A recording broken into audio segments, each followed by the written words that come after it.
சாப்பிட்ற பொருட்களில் preservative கெமிக்கல்ஸ்னு add பண்ணி ஆல்மோஸ்ட் 80% அளவுக்கு அதை டாக்ஸினாக மாற்றி வச்சுருந்தாங்க. ஆனால் இப்போ என்னடா ஆனால் முழுசாகவே ஃபேக்குன்றாங்க. பன்னீர் எல்லாம் ஃபேக் வர ஆரம்பிச்சிருச்சுங்க. ஆனால் பன்னீரை வீட்டில் ரொம்ப ரொம்ப ஈஸியாக செஞ்சிடலாம். வெறும் 2 பொருட்கள் வச்சு, வெறும் பால், எலுமிச்சம்பழம் இருந்தாலே போதும். சூப்பராக பன்னீர் வீட்டில் ரெடி பண்ண முடியும். கடையில் வாங்குற பன்னீரை விட பாதி விலையில் நீங்கள் ரெடி பண்ண முடியும். நான் இன்றைக்கி 200 கிராம் அளவுக்கு பன்னீர் எப்படி வீட்டில் செய்யறதுன்னு சொல்லித்தரேன், வாங்க பார்த்துடலாம். அடிக்கனமான பாத்திரத்தில் கொஞ்சம் மட்டும் தண்ணி சேர்த்துட்டு 1 லிட்டர் திக்கான பால் சேர்த்துக்கோங்க. அது வேகிறதுக்குள்ள 2 எலுமிச்சம்பழத்தோட சாறில் 1/2 டம்ளர் தண்ணி கலந்து ரெடியாக வச்சுக்கோங்க.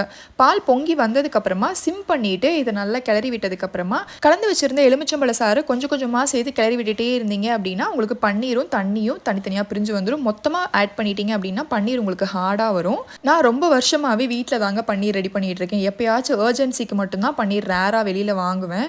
மோஸ்ட்லி நான் அந்த ஒயிட் கலர் கிளாத் யூஸ் பண்ணி தான் பன்னீர் ரெடி பண்ணுவேன். அதுக்கப்புறம் இந்த பன்னீர் மேக்கர் பார்த்ததுக்கப்புறம் அதை வாங்கி இது ஒரு 4 டைம்ஸ் கிட்ட நான் யூஸ் பண்ணிவிட்டு ரொம்பவே குவாலிட்டி சூப்பராக இருக்குது. மீஷோவில் தான் பர்ச்சேஸ் பண்ணியிருந்தேன். லிங்க் வேணும்னா கமெண்ட்டில் சொல்லுங்கள், நான் கண்டிப்பாக உங்களுக்கு சென்ட் பண்ணுறேன்.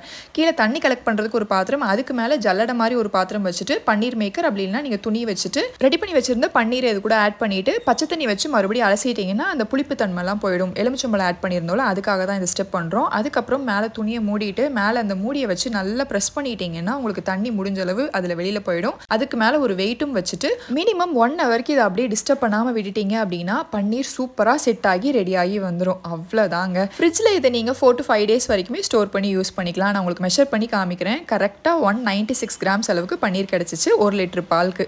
கண்டிப்பாக ட்ரை பண்ணி பாருங்கள். இனிமேல் வெளில வாங்காதீங்க.